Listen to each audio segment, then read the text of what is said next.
Ponto de Vista. Apoio Grupo Mendes.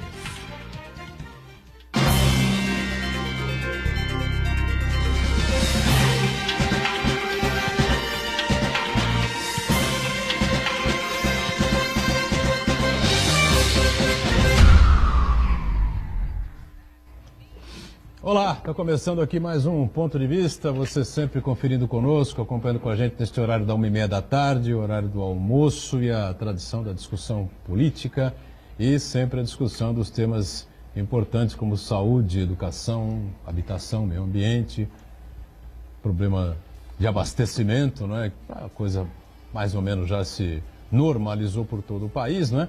Mas nós vamos continuar debatendo e discutindo toda essa crise aí da greve dos caminhoneiros, as lições que ficaram, enfim, né? E daqui para frente, como é que vai ser? Depois da queda do presidente da Petrobras, Pedro Parente, a política de preços muda, não muda, os preços vão ficar mais palatáveis, não vão, enfim, a situação que nós vamos viver daqui para frente neste país confuso, né? E difícil, pelo menos até as eleições, a gente não sabe ao certo para que rumo vamos tomar, não é?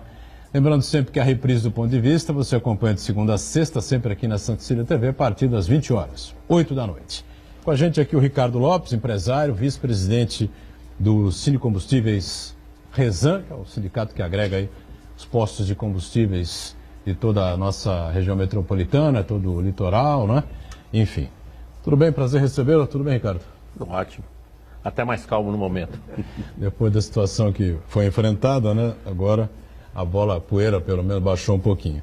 Lá na ponta com a gente mais uma vez o nosso Esmeraldo Tarquínio Neto, coach, e que colabora com a gente nesta edição. Tudo bem, Esmeraldo? Tudo certo. Observando aí a movimentação do Pedro Parente, que deu uma eslucada no governo, né, aparentemente. Porque ele, ao sair, ao pedir demissão, ele conseguiu, de alguma forma, não sei se muito efetivamente, mas conseguiu influenciar na sucessão dele, o que, para ele, pode ter sido uma coisa boa. Fernando Chagas, cientista político, também conosco nesta edição de segunda-feira. Tudo certo por aí, Chagas? Tudo certo. Interessante o que o Esmeraldo falou, mas antes de tocar nesse assunto, só queria ressaltar o aspecto político. O aspecto político que eu acho mais preocupante daqui para frente. Depois da transição, vamos chamar de transição, da Dilma para o Temer, havia uma expectativa, para não dizer uma esperança, que pelo menos a economia ia se recuperar. Porém, esse governo ele tem se mostrado inoperante e insensível. Faria duas observações. A primeira, ele não percebeu a gravidade da greve dos caminhoneiros. Foi surpreendido. Na terça-feira, que estava já pegando fogo o país, ele anunciava Henrique Meirelles como candidato do PMDB ou MDB. Que agora diz que não é, né? E na outra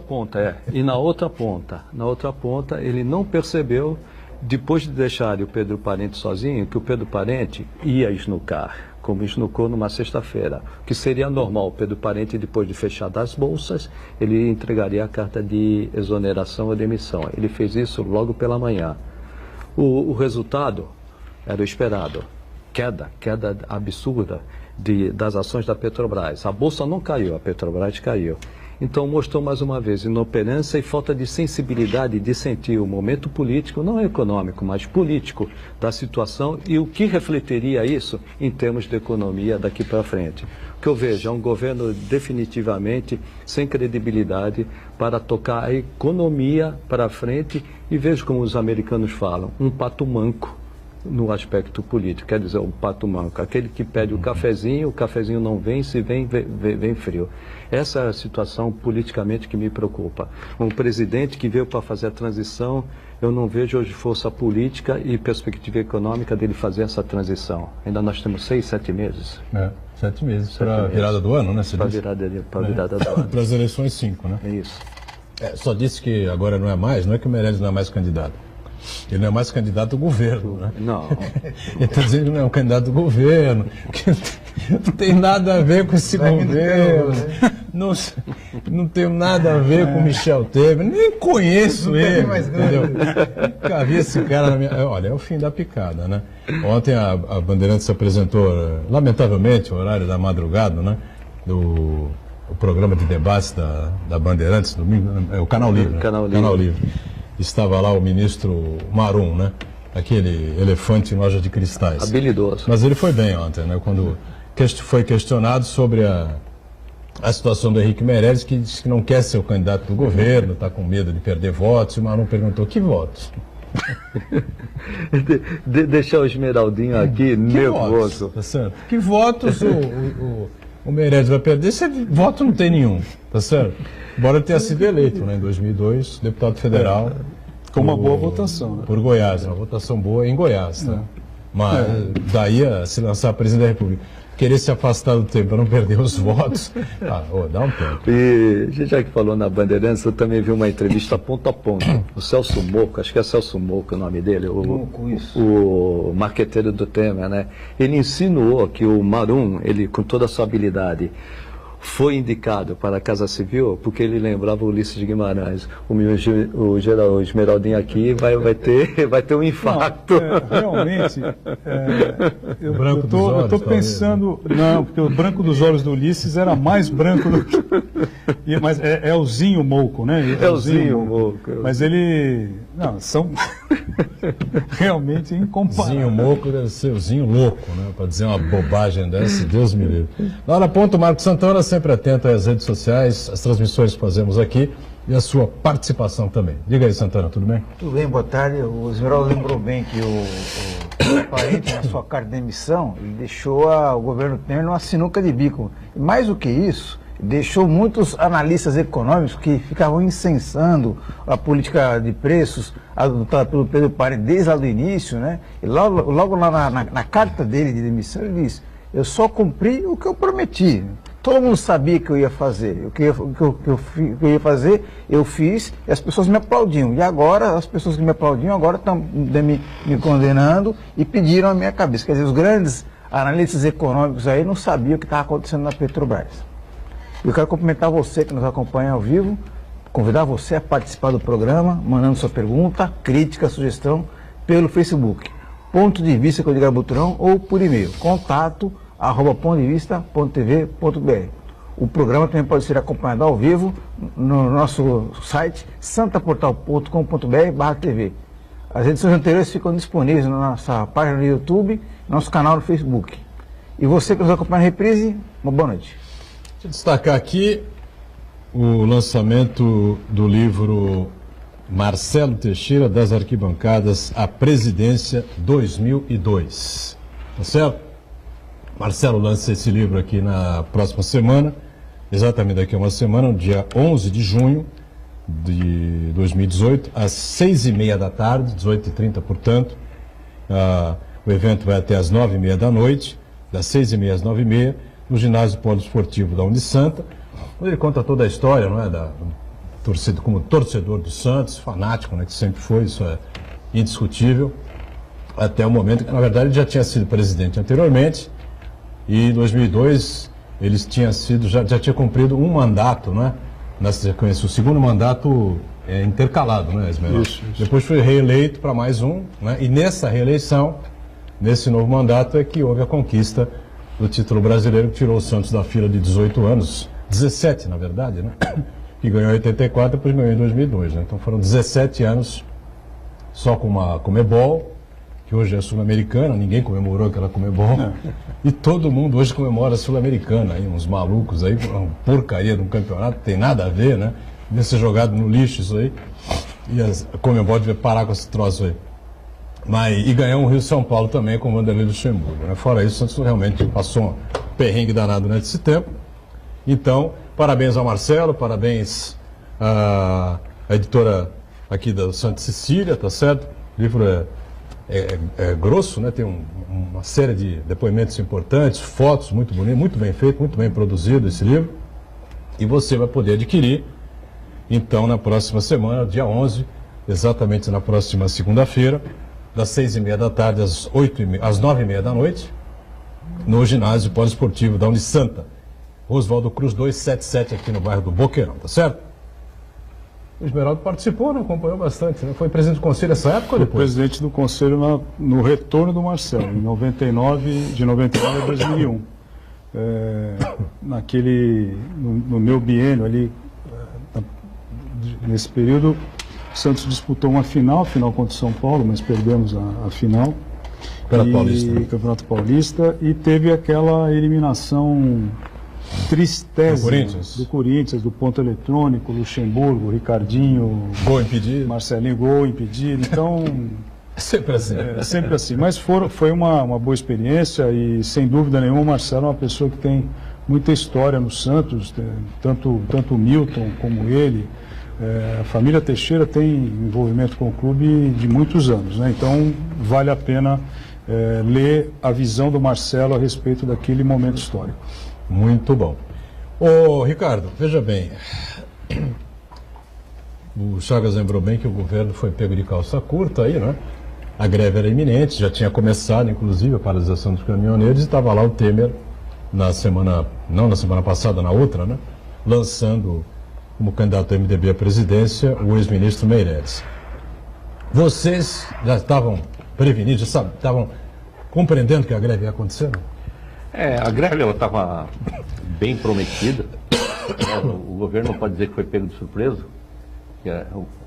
Toda a categoria avisou o governo com um ano, com 90 dias, com mês. E aconteceu e acho que faltou um pouco de acreditar.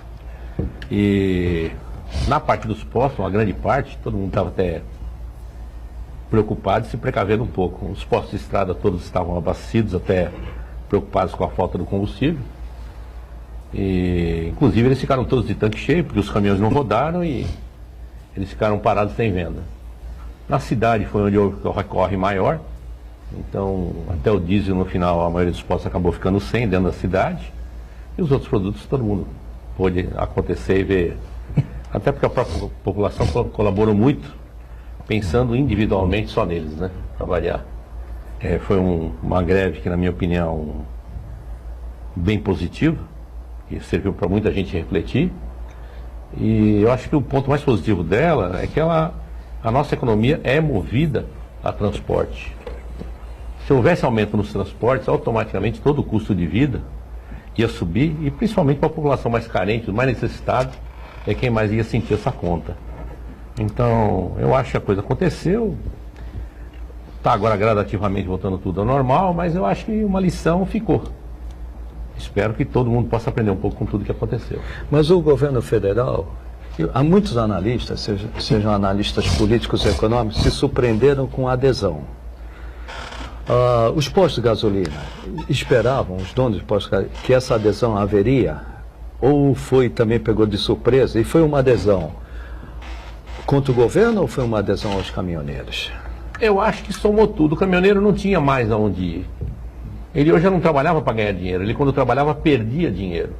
A situação do transporte estava insustentável, porque o preço do diesel, do mesmo jeito que a gasolina e o gás de cozinha, subindo todos os dias, chegou num ponto que as grandes empresas não conseguiam negociar seus contratos com seus contratantes.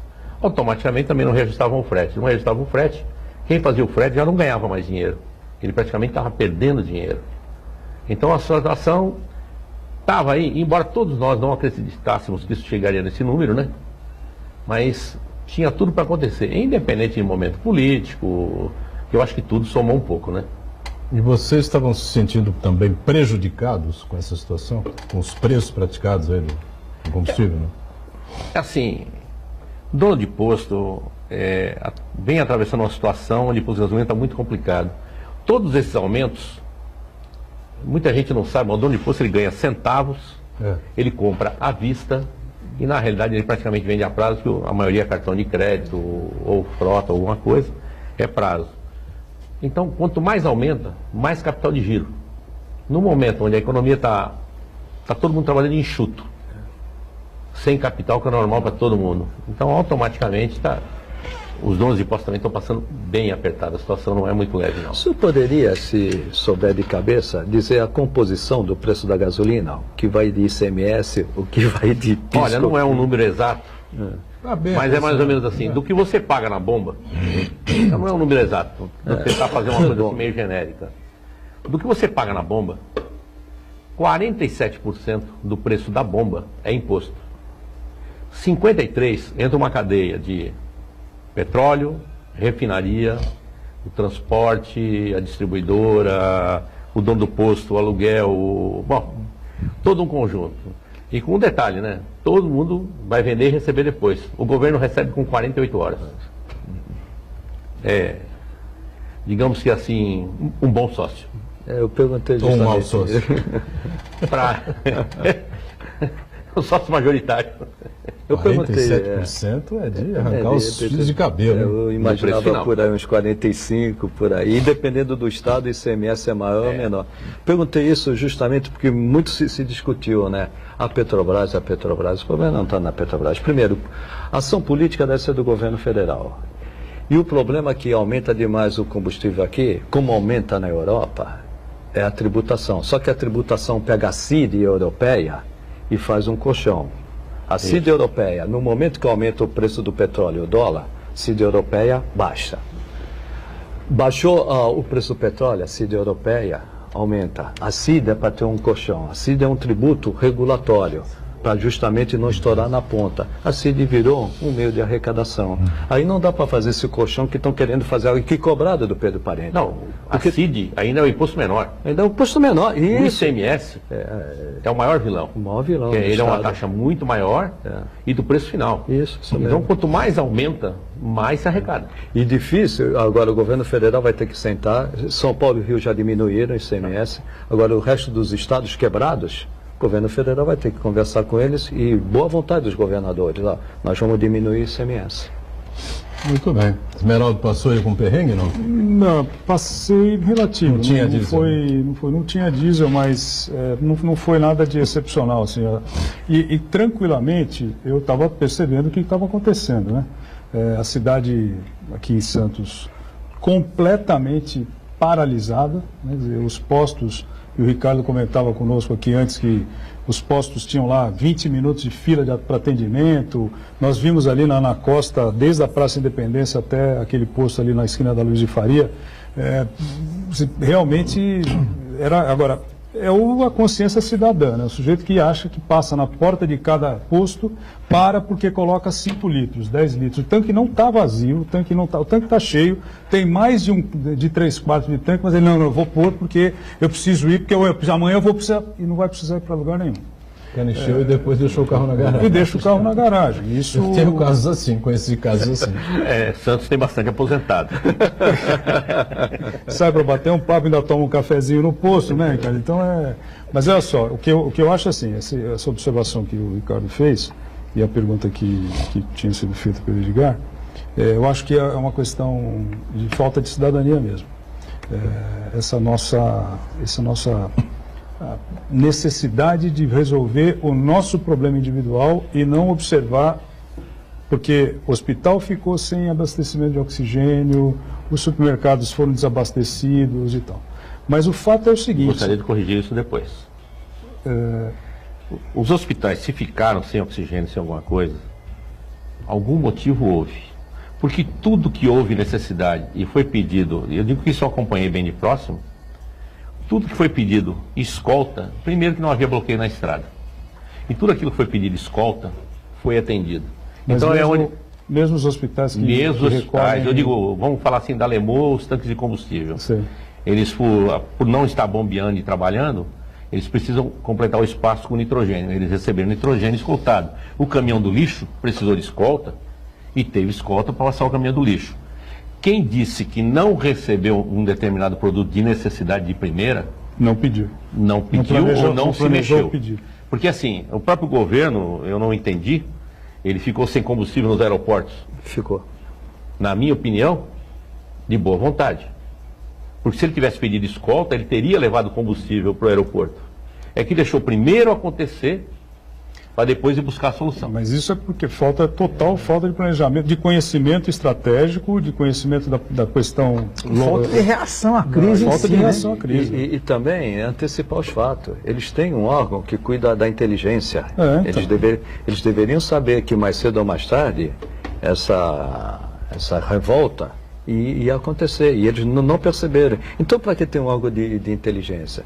Principalmente porque Vai que os caminhoneiros seria difícil monitorar porque foi tudo pelo WhatsApp, mas as empresas transportadoras, eles teriam a obrigação de saber que elas também estavam se movimentando para, se não fazer a greve claramente, mas pelo menos colaborar com a greve. Entendeu? Faltou também inteligência. Essa parte das escoltas eu acompanhei bem de perto. O desabastecimento só não foi maior na Baixada. Na realidade, o comando da Polícia Militar aqui, na pessoa do coronel, ele participou ativamente fazendo as escoltas. Isso eu acompanhei de perto, viu? Houve estratégia, houve trabalho. E o problema é que tudo que tinha necessidade, que nem a gente fala, não era só combustível, né? Era oxigênio, que nem está se falando, era que nem medicamentos e tudo mais. Deixou tudo mais complexo até pelo efetivo, o conjunto todo. Mas isso eu acompanhei de perto e até dou os parabéns para toda a estratégia de trabalho que eles fizeram. Que eles fizeram um trabalho minucioso. Houve várias reuniões e o atendimento aconteceu. Por isso que eu falo, quem ficou sem foi porque faltou um pouco de planejamento ou querer. Quer fechar alguma coisa aí, Santana? Vou ler a participação do Danilo de Grado. Ele disse que ele espera que com a nova presidência da Petrobras, o povo não pague um preço maior pelo combustível que tanto nos afeta na parte econômica diariamente. O Chaves disse que a Petrobras é menos culpada. O problema aí é que tinha que ter feito um colchão. Não foi feito um colchão e querem fazer agora. Só pergunto, quem que quer fazer um colchão agora? Com que dinheiro? Com que dinheiro vai fazer? Ou vai ser com dinheiro da tributação, ou vai ser dinheiro do consumo. Do consumo nós já sabemos que a política vai mudar. Quando Ivan Monteiro assumiu, já houve um acordo. Essa política vai mudar. A Petrobras ela tem um custo. Esse custo gera uma despesa. Essa despesa ou é pelo preço do diesel, do combustível na bomba, ou então é pela tributação. Eu não conheço outra maneira. Se tiver, me avisem.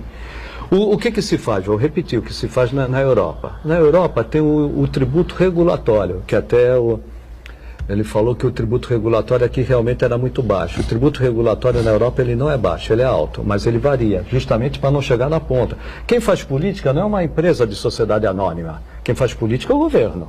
Quer fazer política com uma empresa de sociedade anônima? Passe essa empresa de sociedade anônima para a empresa pública, que aí, Esmeraldo, o capital é todo público. Estatal. Todo estatal. Então ela tem que deixar de ser SA e passar a ser empresa pública. Passando a ser empresa pública é tudo do governo. Agora, o que não se pode é você comprar uma ação com um valor de R$60 e daqui a pouco essa ação para 10. Para 10. É o que está acontecendo. O intervalo, já a gente retoma aqui o ponto de vista. Tem instantes.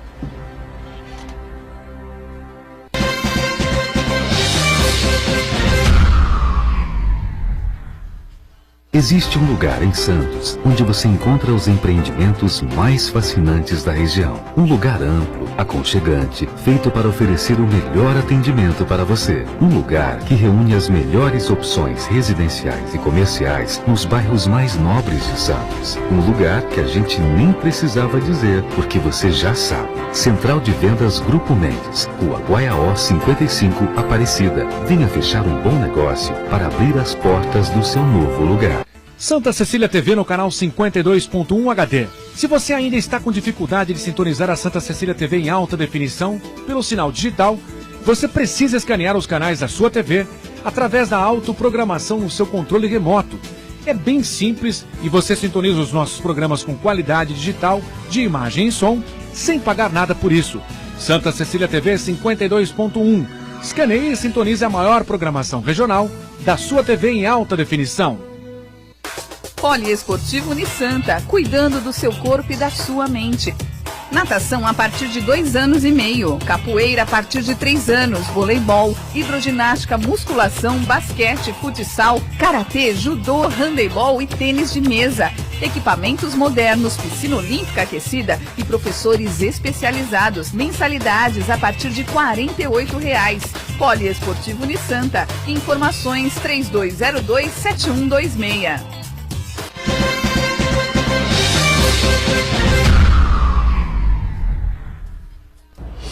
Sequência do nosso ponto de vista, Ricardo Lopes conosco, ele que é o vice-presidente do Resan, o Sindicombustíveis, né, Sindicato dos Postos de Combustíveis de toda a nossa região, litoral, enfim, né?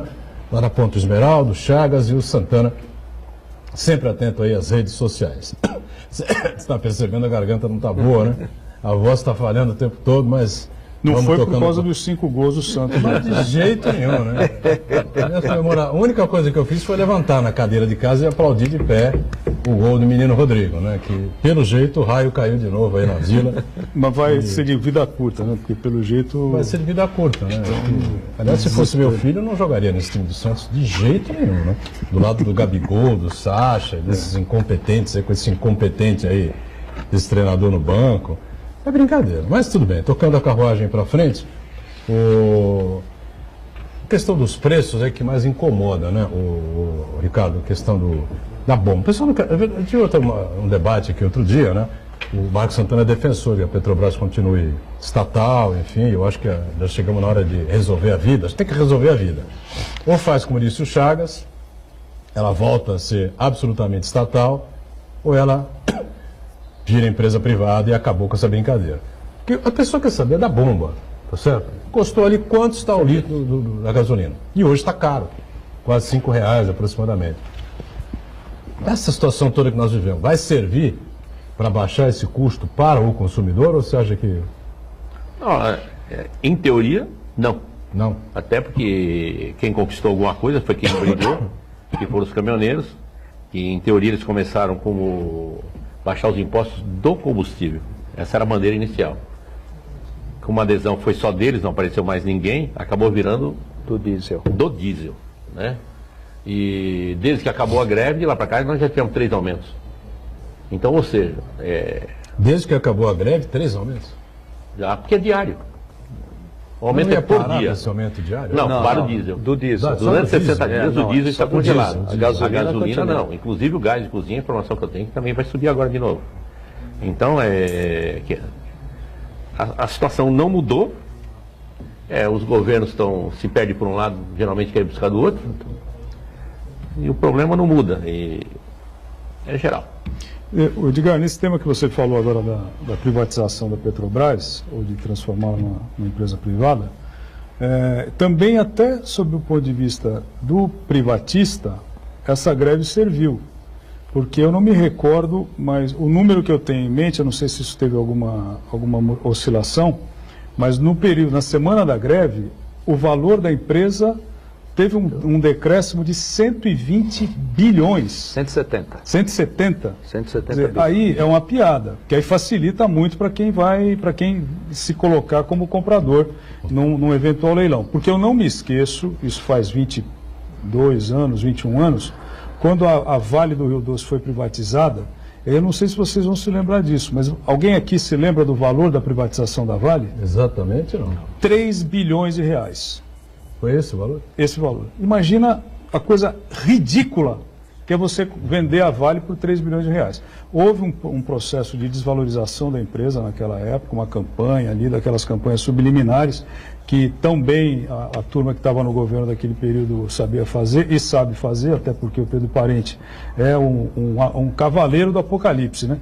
Onde ele põe a mão dá algum problema. Foi ministro de Minas e Energia naquele apagão de 2001, que foi uma coisa terrível. Não, ele veio depois.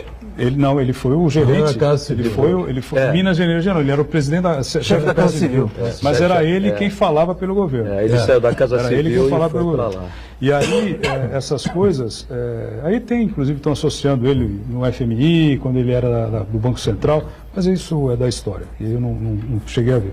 Mas o fato é que você preparar o campo, porque as pessoas, esse é um tema de alguma forma que surge, que é o da privatização da Petrobras.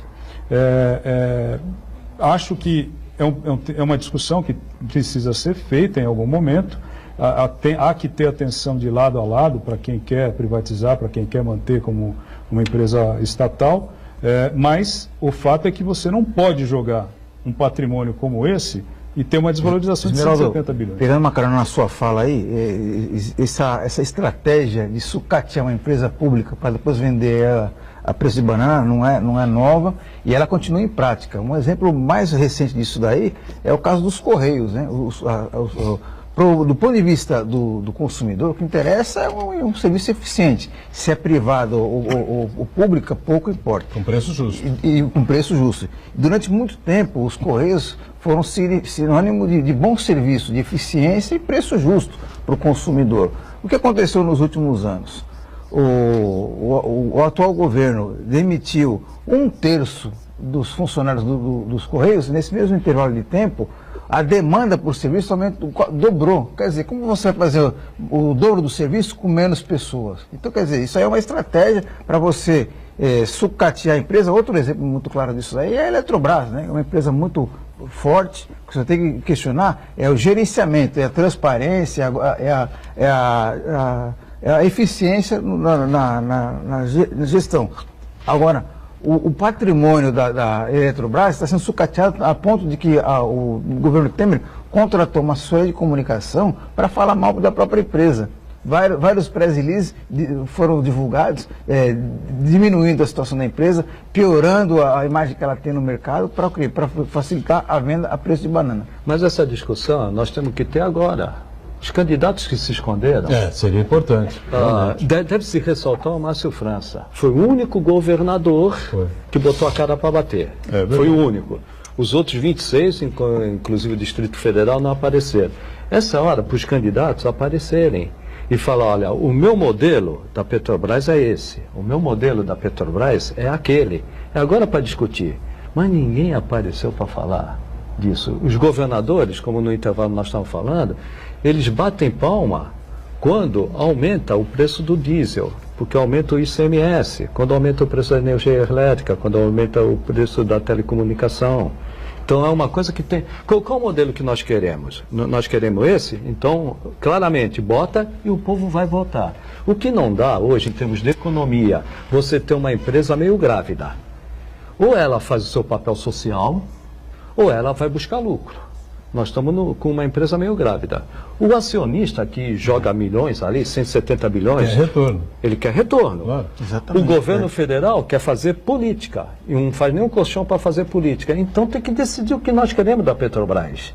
O que nós queremos da Previdência, o que nós queremos do Brasil. Os candidatos têm que vir e botar a cara e falar. Todos se esconderam, com exceção do Márcio França. Com relação aos postos de combustíveis, tem alguma posição, alguma ideia formada com relação a esse tema, Ricardo, que vocês debatem, conversam? Olha, ultimamente ninguém tem nem conversado nem debatido, que não sobrou tempo para nada, que a confusão foi tão grande que foi pressão por todos os lados. Um posto praticamente sem combustível, e a gente querendo ver como é que resolver essa situação. Ao mesmo tempo, o povo apertando do outro lado, e ao mesmo tempo, quando chegou combustível, aquela maratona que todo mundo queria comprar combustível ao mesmo tempo. Mas, na realidade, voltando um pouquinho, que a gente estava falando da parte dos impostos, eu acho que o nosso governo também podia pensar, independente quando nós estamos falando, lá fora se usa a CID como um colchão, como você disse. Aqui também, antigamente, foi usado, até que acabaram com ela, nos governos anteriores. Mas o que eu queria dizer é o seguinte, temos uma crise no petróleo, o petróleo está subindo, temos um problema no dólar, o dólar está subindo, sim. Agora, por que a arrecadação de impostos, já que nós estamos no país do real, tem que aumentar junto com esse dólar? Por que o imposto nessa hora tem que ser percentual e não um valor fixo de X? Afinal, aquele valor fixo de X é o que está vinculado aos custos do governo. Se na hora sobe o dólar, sobe tudo, eles aproveitam e aumentam a ganância junto, fica difícil para o povo pagar isso aí. Então, eu vou dar um exemplo simples. De uma gasolina que custava R$ 4,00 e R$ 4,50. Como nós acabamos de falar, 50% praticamente é imposto. O governo ganhou 25% de arrecadação a mais. Se a gente falasse que o petróleo levou os 25%, nós estaríamos pagando a gasolina a R$ 4,25 se não tivesse alterado esse fator. Então, quer dizer, na realidade, falta um pouco de bom senso ou muita ganância. Em relação ao diesel, já houve essa mudança na política, enfim, durante 60 dias o preço caiu 46 centavos 46 em São centavos. Paulo. Então, o que significa que deixa eu até no supermercado, de maneira geral, melhor. enfim, não há grande necessidade, nem possibilidade de maiores aumentos, enfim, né? Esses 46, vamos explicar da seguinte forma. Os postos que já receberam combustível com 46 a menos, eles têm por obrigação, e até vai ter fiscalização, repassar. Os postos que ainda não receberam, não têm essa obrigação. E há postos que nem receberam os 46 inteiros, receberam menos. Então, eles têm a obrigação de repassar aquilo que eles conseguiram a menos também. E gostaria de dizer que o posto de gasolina hoje está com o mesmo problema da população. A população está sem dinheiro.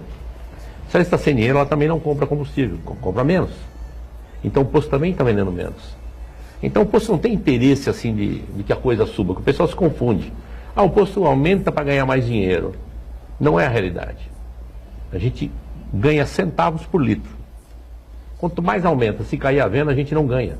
Sim. A gente precisa vender. Então, para nós, o importante era que não subisse. Aqui no estado de São Paulo vai dar para cumprir essa redução de 0,46? São Paulo já está implantado em São Paulo. O estado de São Paulo foi o primeiro. Foi o primeiro. E eu posso, assim, como representante de categoria, os levantamentos que a gente fez, Santos praticamente, vamos dizer que 90% dos postos, para não dizer sempre que eu não tenho a certeza absoluta, já estão com os 46 a menos. Na Regis Bittencourt, 90% também já está com os 46. Então, praticamente no geral, da parte da Baixada Santista, na pesquisa que nós fizemos, já está implantado. Então, a maioria, todo mundo cumprindo, já está organizado. Na realidade, é aquilo que eu falei. O dono do posto está sensibilizado com o cliente. Por que com o cliente? É dele que ele sobrevive. Se não se juntar ao cliente, ele morre. A gente conversa, normalmente, o Rezan é representado pelo Camargo, né? Zé Camargo Hernandes, que é o presidente, e o Ricardo Lopes aqui é o vice, né? E o Zé Camargo N vezes diz a mesma coisa. Não interessa para absolutamente nenhum dono de posto que a gasolina suba de nenhum. Você afugenta o cliente. Você ganha, o posto de gasolina ganha, na verdade, no giro, né? Quanto mais pessoas colocando combustível, se o combustível fosse R$1, seria os 50 centavos seria melhor para todos os proprietários e os donos de postos de combustíveis empresários trabalham nesse ramo. Agora, uma nota na UOL, ou na Folha, não estou lembrado agora, que a produção do diesel caiu 8% nos últimos... Caiu 8% até o mês de abril esse ano. É o menor percentual ou menor produção nos últimos 15 anos. A informação é da Agência Nacional do Petróleo, a ANP. O que estaria acontecendo? Assim, a primeira parte, assim, digamos, a Petrobras, foi dito agora há pouco, ela de um certo modo foi sucateada. Investimentos em novas refinarias que não chegaram a acontecer. Então, houve assim uma grande parte, tem até partes da Petrobras que estão sendo reestruturadas para poder melhorar a parte do refino. E fora isso, a própria Petrobras, ela entrou muito num trabalho agora de trazer produto pronto. Eles estão mais trabalhando muito com armazenagem, então é uma nova política, não só a Petrobras, e todas as empresas estão liberadas para trazer o diesel de fora, a gasolina de fora. Tanto a Shell como a Ipiranga, como todas as outras. É que a gente fala, o nome dessas marcas são mais conhecidas. Mas existem N empresas que não são nem distribuidoras que estão trazendo. Então tem vindo muito produto pronto de fora, que teve ocasiões de estar mais barato que comprar da Petrobras aqui. Então... Essa questão aí tem a ver com o que a gente falou na semana passada, quando a gente recebeu o diretor de comunicação do Sindicato dos Petroleiros, que é a relação da autossuficiência do Brasil em relação ao petróleo. O Brasil, hoje, em tese, ele seria autossuficiente de petróleo, que ele produz, por conta da reserva do pré-sal, ele produz a mais quantidade de petróleo do que ele consome hoje. Aí onde que não fecha a questão? O que mudou, assim que Pedro Parente assumiu a presidência, ele está subutilizando a capacidade produtiva das refinarias do Brasil e está preferindo importar gasolina, óleo diesel e outros derivados do petróleo, em vez de usar o nosso parque industrial e petroquímico no Brasil. Isso daí tem muito a ver com a visão de mundo que o Pedro Parente tem, que ele quer encolher a empresa para depois facilitar a sua venda. O próximo passo... O sucateamento citado pelo Ricardo tem a ver com este... Não, o sucateamento é uma coisa mais antiga, é de governo anterior. Governos anteriores. Isso não é só na refinaria. Isso foi sucateamento que a gente sabe muito bem que foi nas plataformas, foi geral que houve um certo desgaste na Petrobras, né?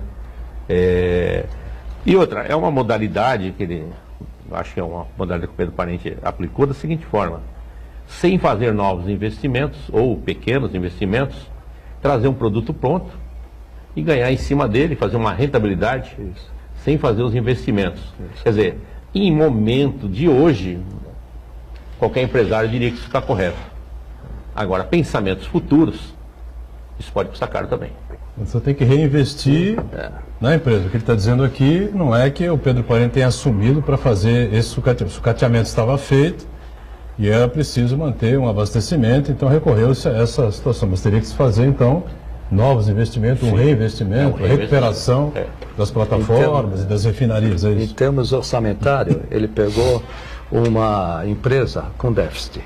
Sim. Tanto é que o valor da ação da Petrobras valia R$8. R$8. Hoje está valendo em torno, antes do fato, está valendo uns R$40, para ver a diferença. Então, ele orçamentariamente, ele pegou uma Petrobras com insuficiência de caixa. Para você fazer investimento, que o nosso problema está nas refinarias, nós não temos refino, o que você teria que fazer é investimento. Mas uma empresa quebrada não tem condições de fazer investimento. Então ele adotou essa política.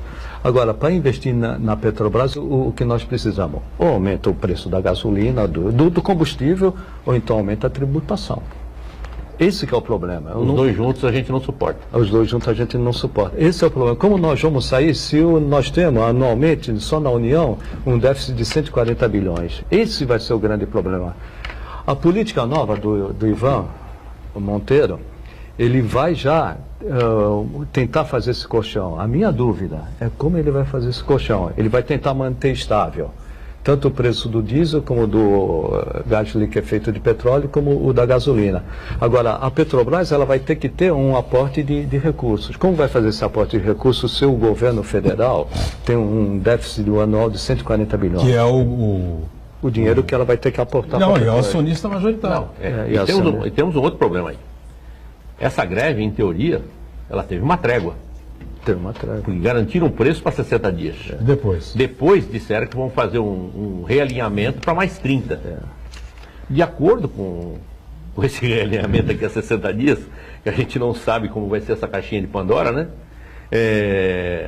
Se for um número absurdo, a greve pode começar de novo? Do jeito que o governo está acuado e sem força, ele vai manter. Exemplo, Ricardo, exatamente o fato. O governo está assim, acuado. O ministro da Fazenda, num dia, diz que vai aumentar o tributo. No dia seguinte que não. No dia seguinte, mas como assim? O economista é ele, o ministro é ele. Ele inventa uma... Ele tinha aquilo como a política e no dia seguinte, por conta da pressão, ele recua. Quer dizer, não dá para você levar a sério... Claro que o governo não teve a capacidade de perceber o caos que se instalou na semana passada. Por quê? Porque o governo não tem direção. Se tivesse direção, o ministro das Minas e Energia não ia ser o Moreira Franco. Não, de jeito nenhum. Que, aliás, sumiu durante a crise toda, né? Vamos para mais um intervalo e já a gente retoma a sequência aqui do Ponto de Vista, em instantes.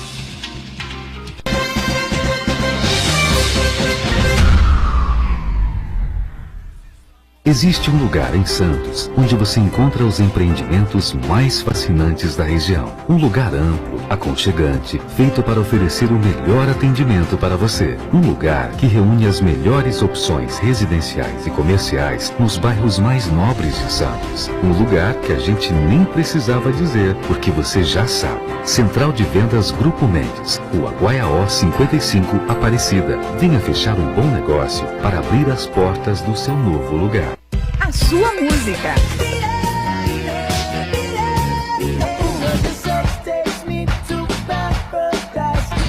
A sua notícia. 107,7 Notícias. O seu locutor. A sua promoção. Ligue agora 3234-1077. Participe você também e ganhe muitos prêmios. O seu cantor. A sua rádio. 107,7 Santa Cecília FM. O melhor remédio contra a crise é acreditar. Anuncie na Santa Cecília TV, a TV que não para de crescer.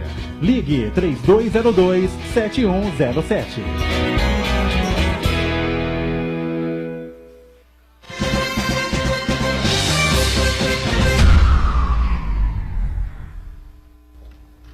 Muito bem, sequência aqui do Ponto de Vista, né? A gente falando sobre essa possibilidade. Você acha que ainda há uma possibilidade de uma nova greve ou que o governo vai ficar aí com o bumbum para fora, apanhando aí dos caminhoneiros até o último dia do Michel Temer? Eu acho que, pelo momento político, que nós temos eleições todas pela frente aí ainda, né?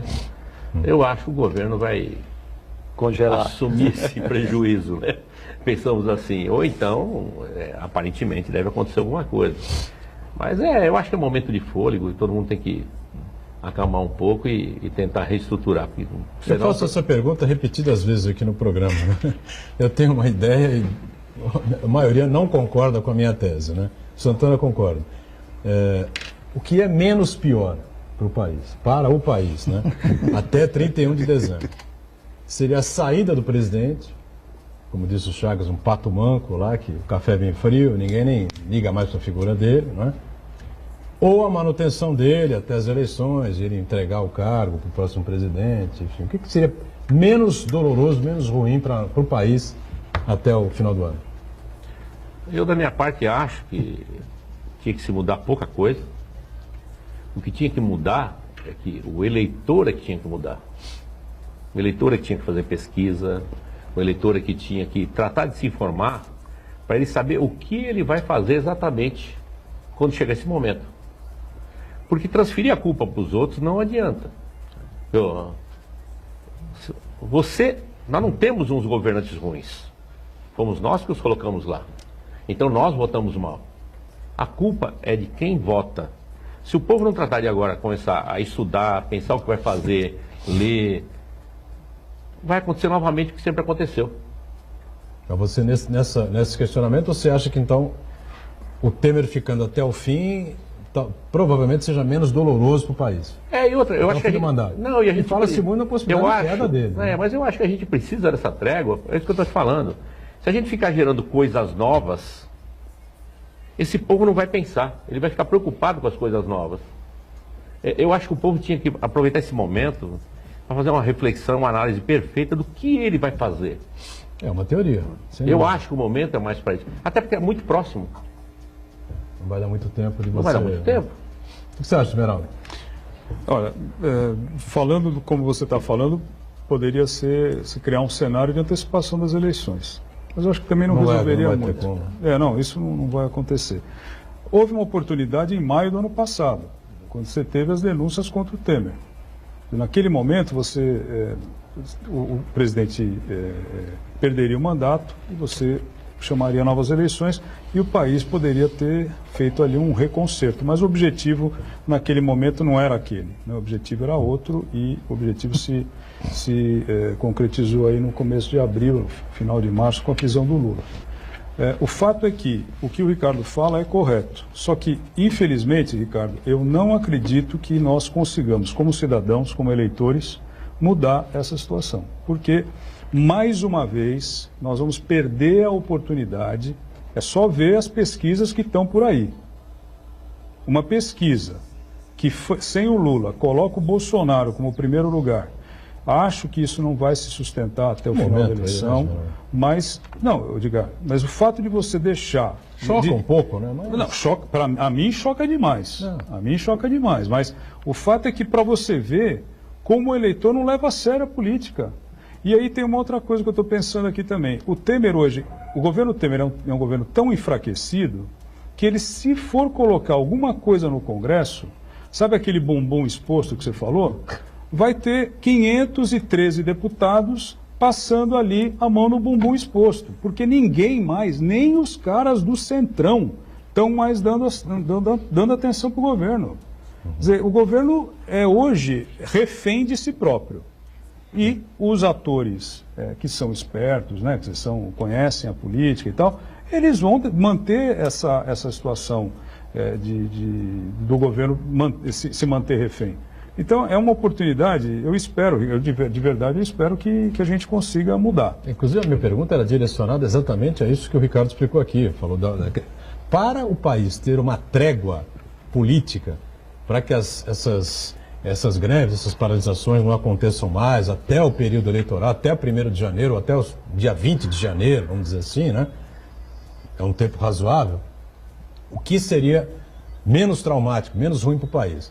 A saída do Temer ou a manutenção do Temer? Essa é a minha ponderação. Eu até, em cima do que ele falou, eu concordo plenamente que o meu sonho seria que o eleitor pensasse e não que pegasse carona no primeiro carro que passa. Se você prestar atenção, hoje as pessoas que estão no índice mais elevado não houve nada de especial, não fizeram nada de especial. O povo simplesmente agarrou porque era o que estava passando. Então é aquilo que eu volto a dizer de novo. O povo não tem que se agarrar no que passa. Ele tem que buscar a opinião própria dele. Ele tem que estudar. Hoje em dia, rede social e tudo mais, não quer dizer nada. Ele tem como ir procurar em qualquer fonte de informação quem são as pessoas e o que fizeram, né? Mas ele, em vez disso, é o que nós estamos falando. Solta-se uma opinião, o pessoal agarra na opinião e agradece. Então, fica difícil. Só para registrar aqui, o assunto que estamos debatendo, né, mais ou menos a pauta do Manchete Jornal da Orla, circulou sábado e domingo, e ainda nesta segunda-feira, por toda a cidade, toda a região metropolitana. Está aí a manchete, cidadão isolado aí no meio do caminho, no meio da estrada. Lições. Sem era nem beira. E o Ricardo, sem era nem beira, né? Até para entrar na imagem que você falou, entra no primeiro carro que passa, usando aqui a nossa semana anterior, é capaz de entrar num carro com o tanque vazio. Então... Parar no meio do caminho. Ainda temos a falta de querer procurar pegar o voto protesto, né? Então. Não, ainda temos essa. Em vez de eu estudar, eu vou concordar com o que está mais errado. Viu? Agora, o problema todo não é só votar para presidente. Para presidente pode vir um populista. Do jeito que a população está revoltada com os políticos, com a política, eu temo um pouco o que o Esmeraldo diz, que é difícil sair, mas a revolta é tanto que é capaz de cair num populista de extrema direita ou um populista de extrema esquerda. Eles têm um macaco-tião, vai ter registro eleitoral. Né? Agora, a preocupação, essa revolta do povo brasileiro com a política, e no meu modo de entender, a população não abraçou os caminhoneiros. Foi contra o governo, no meu modo de entender. Aí ele vai pegar a lista para o Congresso Nacional, de deputados e senadores, são os mesmos.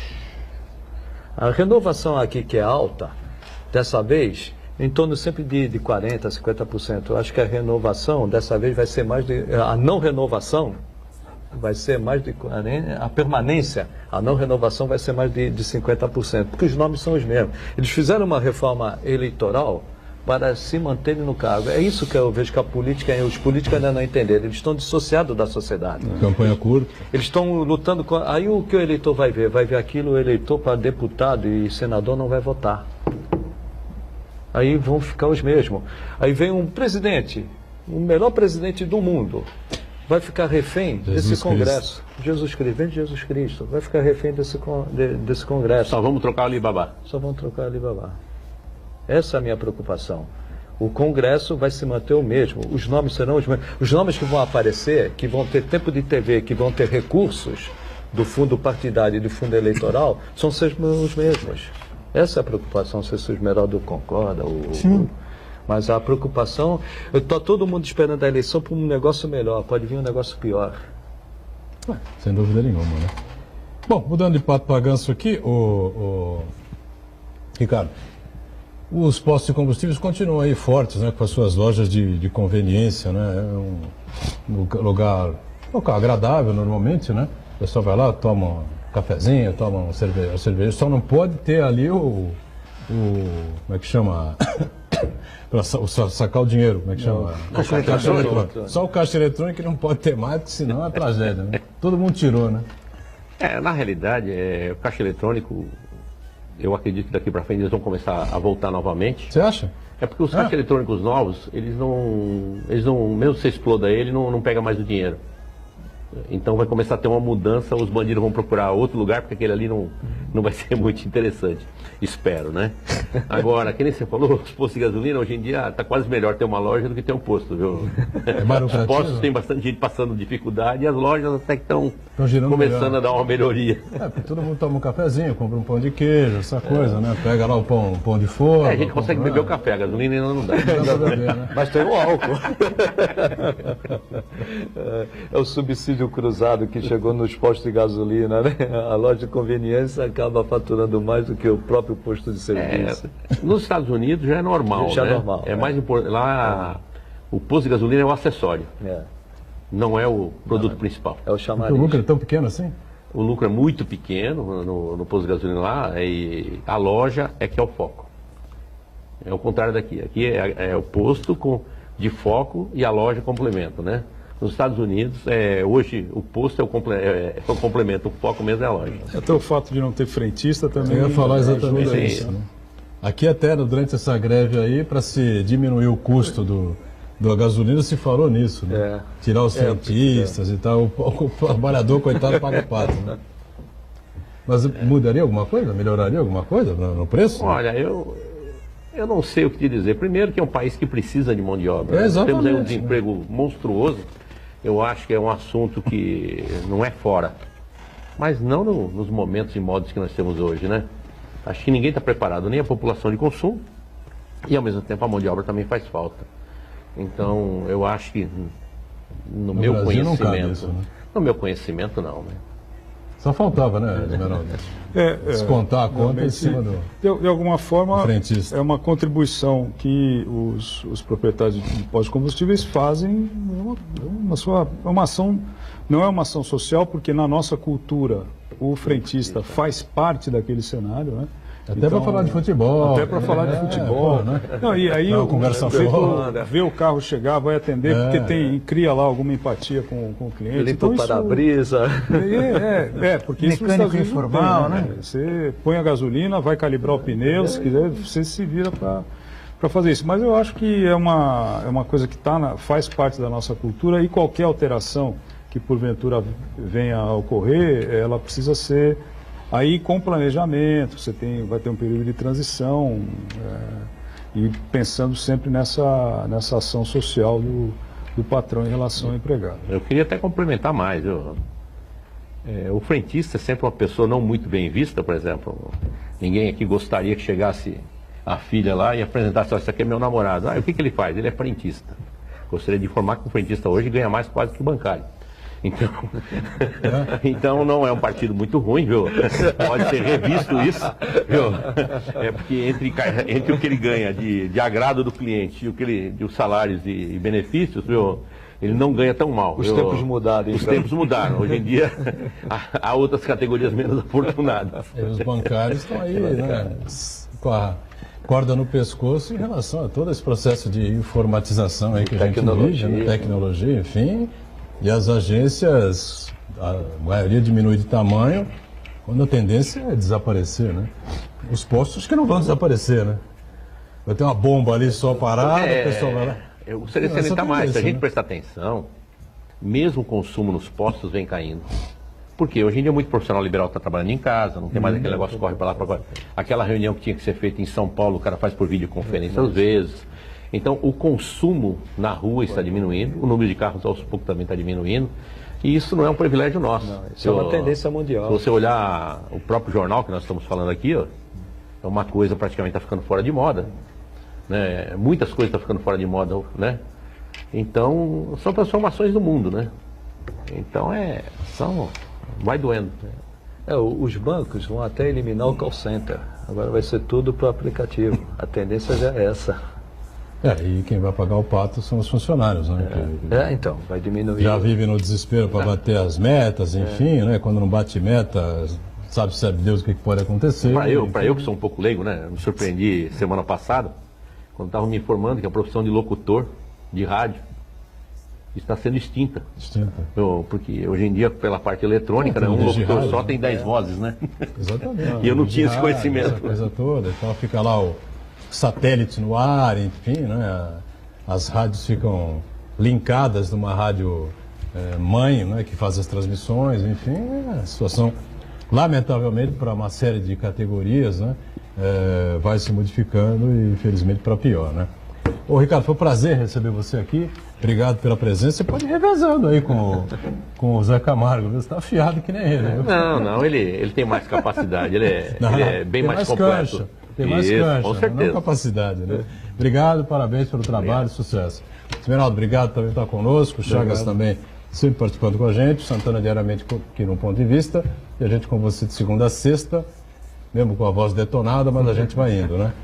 Ao vivo, 1h30 da tarde e sempre com a reprise aqui na Santa Cecília TV às 8 da noite. Obrigado, valeu, gente. Tchau.